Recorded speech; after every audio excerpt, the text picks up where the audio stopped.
Time waste नहीं करते, let us know more about this from our esteemed guests for panel discussions. We invite Dr. Rudraksh Sir ji and Dr. Radheshyam ji to share a few insights. Shifa and Rishabh will be having their questions. Shifa and Rishabh on the stage. So, to moderate this interesting panel discussion, we have none other than our very own Pitamaha of Nivej Yoga Institute, one who has a 16-year-old teen and a 70-year-old citizen living within a person. None other than our very own guest. वो जो tall हैं, dashing, handsome, सफेद कुर्ते पैजामे वाले. Yes, we welcome our Ramanjit Sir ji as a moderator. So we begin the panel discussion. A very warm welcome. The panel discussion का जो विषय है lifestyle, yoga lifestyle of older generation and newer generation.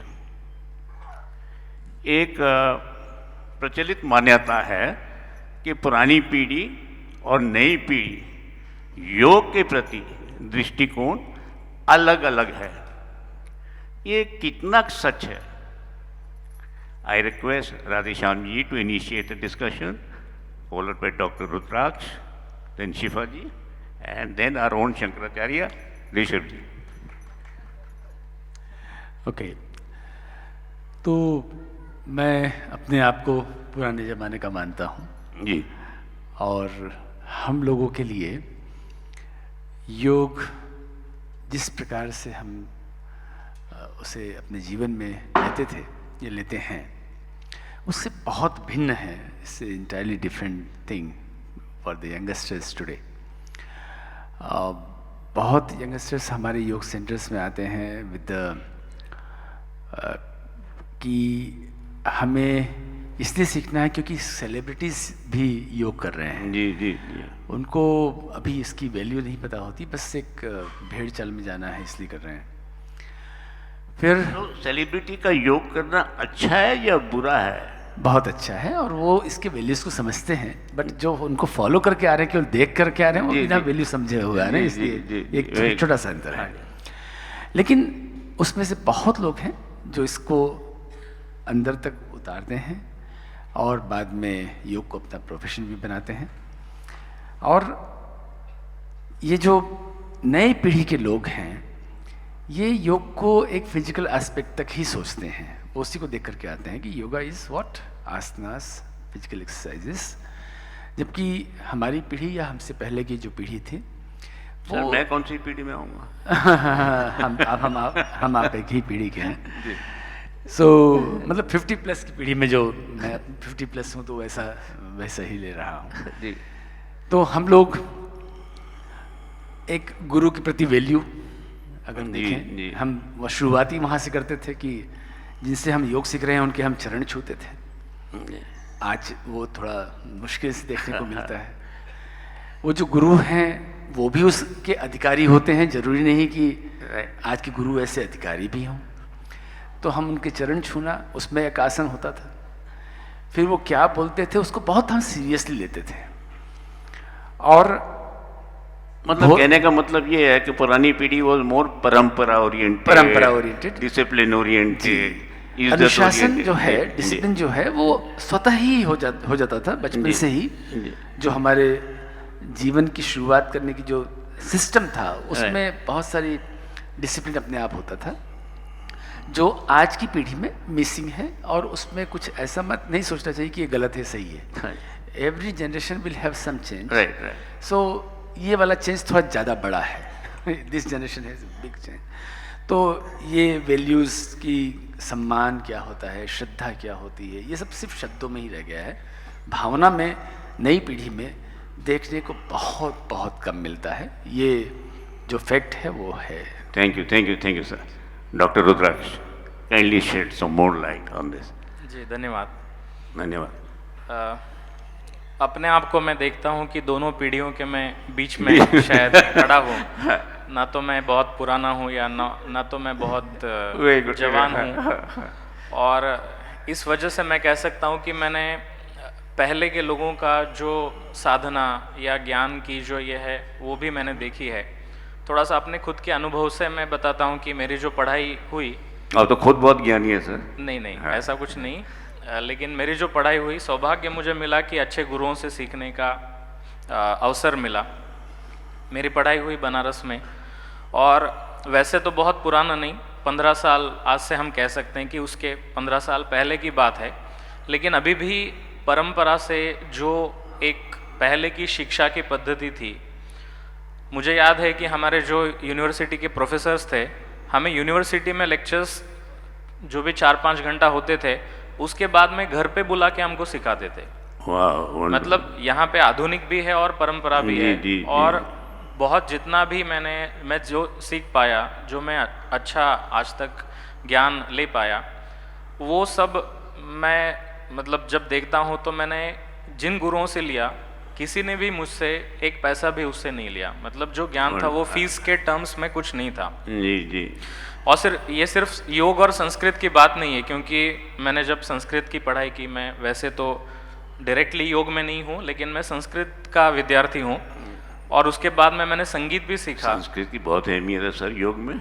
हाँ बिल्कुल, दोनों जुड़े हुए हैं। जी। और संगीत जब मैंने गुरु से सीखा तो मैं 5 साल गुरु के घर पे रहा। उन्होंने न तो मुझे सिखाने के पैसे लिए, खाना पीना रहना सब कुछ उनके घर पे था, और इस तरह से मैंने शिक्षा पाई। तो मैं देखता हूँ कि ये बहुत पुरानी बात नहीं है, ये हम वैदिक समय की बात नहीं कर रहे, अभी की बात है। और अभी भी जो हमारे भारत के जो ऐसे बहुत सारे लोग हैं कि जो ज्ञान देते हैं, तो पुरानी परंपरा नष्ट नहीं हुई है, वो अभी भी है। और जो आधुनिक समय है उसमें परिवर्तन ये हुआ कि 15 साल पहले और अभी का जो समय हम देखते हैं कि उस समय पे इंटरनेट नहीं था, मोबाइल या फेसबुक और ये सब जो था, ये उतना ज़्यादा उस समय पे नहीं था जब मैं विद्यार्थी था। अब ये बातें बढ़ गई हैं, लेकिन उसका एक फ़ायदा भी है कि अभी ऑनलाइन भी हमें बहुत सारे जो ज्ञान के स्रोत है वो हमारे लिए खुल गए हैं। अगर हम सुनना चाहें, हम सीखना चाहें, तो बहुत सारे उसमें विकल्प है। अब टेक्नोलॉजी है, उसका उपयोग कैसे करना है ये हमारे ऊपर है, लेकिन निश्चित रूप से उसको सीखने के लिए हम उपयोग कर ही सकते हैं। Very good, thank you sir. Shiva ji आप बताइए, स्पेशली कपड़ों के बारे में कुछ बताइए। सो पहले तो आपने जो बोला कि पुरानी पीढ़ी या नई पीढ़ी, मैं खुद कंफ्यूज हूँ कि मैं कौन सी पीढ़ी को बिलोंग करती हूँ, because what we have learn, although like there has not been many like many years difference, but still तो कपड़ों का लेके जैसे सर ने बोला कि फिजिकल अपीयरेंस को ज़्यादा एम्फेसाइज किया जा रहा है। So I think many women, in fact many teacher will agree with me that जब हम अपने आप को इंट्रोड्यूस करते हैं that I am a yoga teacher, तो सबसे पहले हमारे फिजिकल बॉडी को देखा जाता है। ऑल्दो पुराने जो टेक्स्ट है उनका पैरामीटर था त्रिदोष या त्रिगुणा, बट पहले नज़र जाती है कि आपकी साइज़ क्या है, आपने एस्थेटिक कौन से टाइप के कपड़े पहने हैं। तो जो भी ये हो रहा है, in between all of this, yogo bhavati dukkha, somewhere it's getting compromised. So rather I want to ask sir that how do we take care of this yogo bhavati dukkha? इतनी रेट रेस चल रही है, इतना pressure है in terms of only appearance, अन्नमय कोश खाली physical appearance, attire and accessories and studio and retreat, ये सब में जो core message है, somewhere it is getting hidden and compromised. So how do we tackle that? तो मैं आपसे ये पूछना चाहता हूँ, जो मैं नोट किया है कि वेस्टर्न लोग इंडियन कपड़े अपना रहे हैं, बिंदियाँ लगा रहे हैं, ट्रेडिशनल योग में आ रहे हैं, और जो हमारे इंडियन हैं, स्पेशली जैसे सर ने मेंशन किया था सेलिब्रिटीज़ के बारे, specially those going to the celebrity places are dressed up not according for yoga tradition. Let me put it this way very politely, so not as per yoga tradition. So that is how do you balance that with the younger PD and the older PD? कैसे संतुलन लाएंगे आप? Sir, I think that is what I'm asking. That's my question to sir. In fact, I'll give you reference. Everybody has seen the movie गहराई, या जो भी recently आई थी, तो Deepika Padukone is shown as a yoga teacher. Appearance wise, she's too good and doing asana everything, but she herself is, you know, like suffering from anxiety disorder. तो ये जो योगा का पिक्चर है, योग का पिक्चर है, वो कुछ you know like इसकी इमेज थोड़ी टार्निश हो रही है. Although yoga has become an industry, career promising है, potential है, you know, it has reached masses and everything, no doubt about it. But somewhere the core, जो मैं आपको पूछना चाहती हूँ, sir, you say something about that. मेरे ख्याल से इन्होंने अपने प्रश्न में एक बहुत सुंदर सा एक क्लू भी दिया है, आंसर भी वही है कि हम क्या पहनते हैं उससे ज़्यादा जरूरी है कि हम किस आचरण को ओढ़ते हैं. Very good, very good, excellent. तो मैं जिन देशों में योग सिखाता हूँ वहाँ पर शुरुआती समय में कल्पना नहीं कर सकते कि वो मेरे अनुसार कपड़े पहनेंगे. वे ऑलमोस्ट लाइक बहुत ही कम कपड़े पहन करके हमारी क्लासरूम में आते हैं. मैं कभी उनको टोकता नहीं, लेकिन धीरे धीरे वो खुद, आजकल तो इंटरनेट मीडिया सब आ ही चुका है, तो वो खुद देख लेते हैं कि भारत के योग ट्रेडिशन में कैसे कपड़े पहने जाते रहे हैं. और कई बार मैं जब यहाँ से ब्राज़ील जाता हूँ, ब्राज़ील में आप लोगों की जानकारी के लिए कि ज़्यादा मेरा काम होता है इनके अपने आश्रम में ब्राज़ील, वहाँ ज़्यादा काम करने को मुझे ईश्वर ने मौका दिया है. तो सपोज़ कीजिए मैं 6 या 7 कुर्ते पजामे लेकर के जाता हूँ. तो कोर्स जब समाप्त होता है तो वो लोग ऐसे आते हैं धीरे से कि your kurta is so good, can you bring one for me when you come again to Brazil. तो मैं मुझे ऐसा कोई भी बोल देता है तो मुझे लगता है कि इसको धोने के बाद में प्रेस करके इसको दे दूं. और मैं उससे पूछता हूँ, if you like I can give you this one because I am going back to India, I will get it so many. और वो सब ले लेते हैं. I come back with one kurta only. तो वो लोग लेते हैं, फिर पहनते हैं और खूब अच्छे से उसको पहन करके अपने योग क्लास में जाते हैं. सर मैं हैव दिस कुर्ता. अभी मेरे पास में एक और होगा तो मैं एक खरीद लेता हूँ, फिर आपको ये दे देता हूँ. तो योग में सबसे ज़्यादा ज़रूरी है कि हम किस आचरण को ओढ़ते हैं. जैसा आपने एक फिल्म का, मैंने ना तो फिल्म देखी है ना उसका कोई जिक्र सुना है, लेकिन अभी आपसे ही सुना कि हमारे चेहरे पर बनावटी शांति है या ये एक स्थायी शांति है. जब हम 4 दिन साथ में रहते हैं, काम करते हैं, अनेक परिस्थितियों में उस व्यक्ति को, उस योग टीचर को, उस योग साधक को एक रिस्पॉन्ड करते हुए देखते हैं, तब समझ में आ जाता है कि योग कितने, कौन से लेयर पर है, कितने बाहर के लेयर पर है या कितने अंदर के लेयर पर है. जो अभी यहाँ पर जो एंकरिंग कर रही थी, बहुत ही स्वीट एंकरिंग कर रही थी. तो जब उन्होंने खुद बताया कि हमारे बच्चे ऐसे नहीं कर रहे हैं, don't expect, no need to expect that. हाँ, कि आपके, क्योंकि ये अपना प्रारब्ध लेकर के आए हैं, अपनी डेस्टिनी लेकर के आए हैं और आज नहीं दिख रहे हैं. इसका मतलब ये नहीं है कि ये आने वाले भविष्य के समय में योग को फॉलो ना करें. आप भी अपनी खुद की हिस्ट्री देखेंगे तो कोई ज़रूरी नहीं कि आपने अपने माता पिता को देख करके योग सीखना शुरू किया है या योग प्रैक्टिस करना शुरू किया है. आपकी अपनी डेस्टिनी है.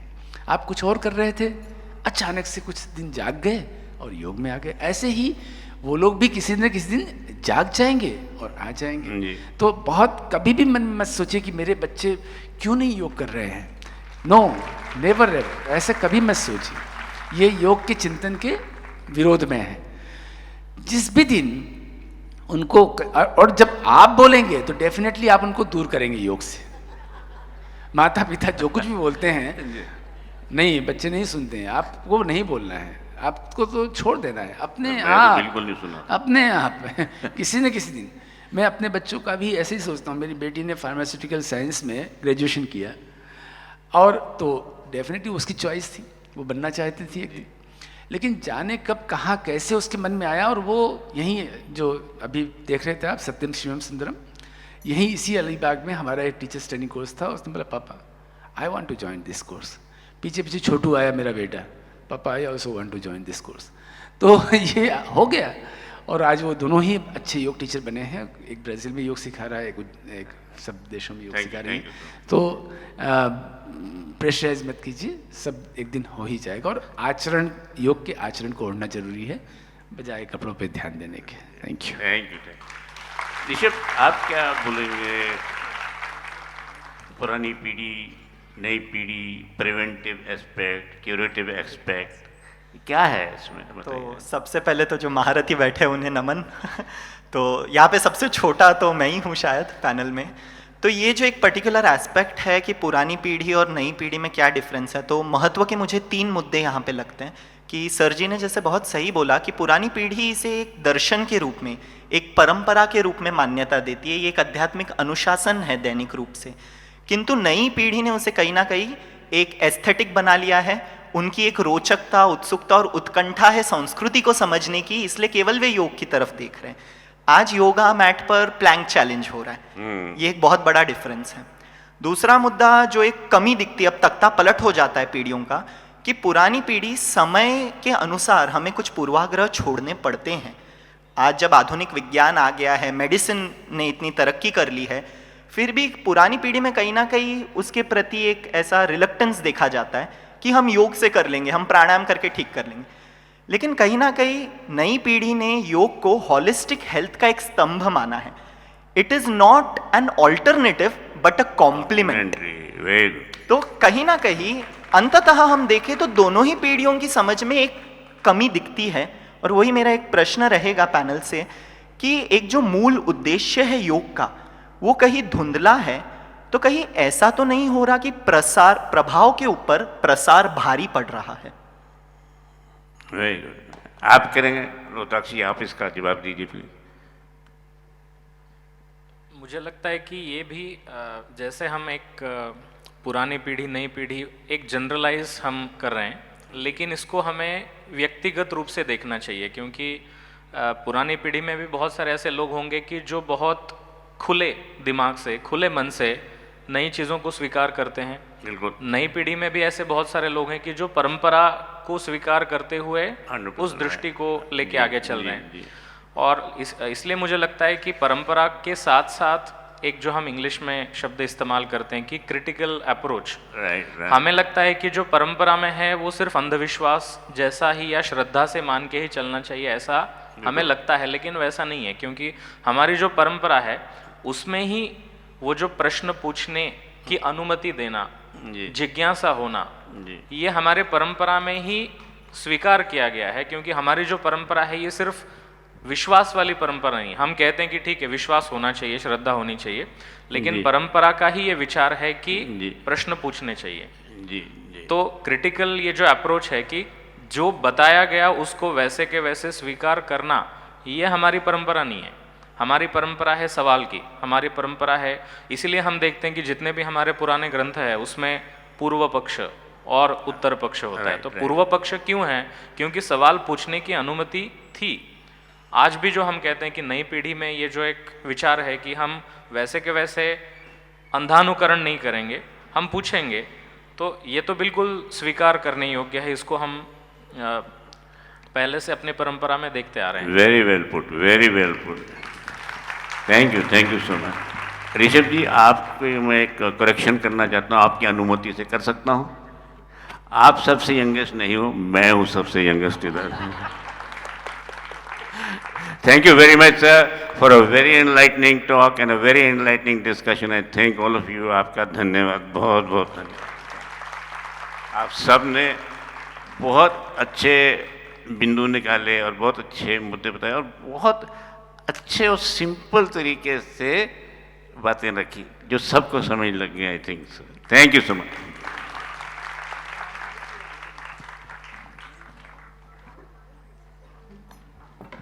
So we are back. How it's a panel discussion? So कुछ कहना चाहूँगी इस पैनल डिस्कशन के तात्पर्य में, थोड़ा इनपुट्स दे रही हूँ। Every generation has its own idea of योग, ready to carry the flagship of yogic lifestyle. Radhe Shyam ji से देखा, सुना, समझा कि योग के आचरण से हम वो बदलाव और वो gap between the old and the new generation लेकर आ सकते हैं।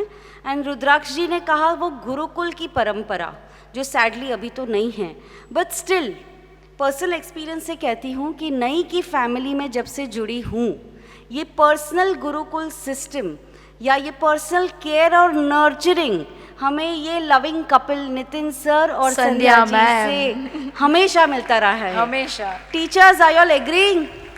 Yes. It's not only in yoga, in every way we are being nurtured and prepared. इसीलिए तो कितने टीचर्स यहाँ से तैयार हुए हैं जो उत्कृष्ट हैं. 540, 40 plus coming. Yes.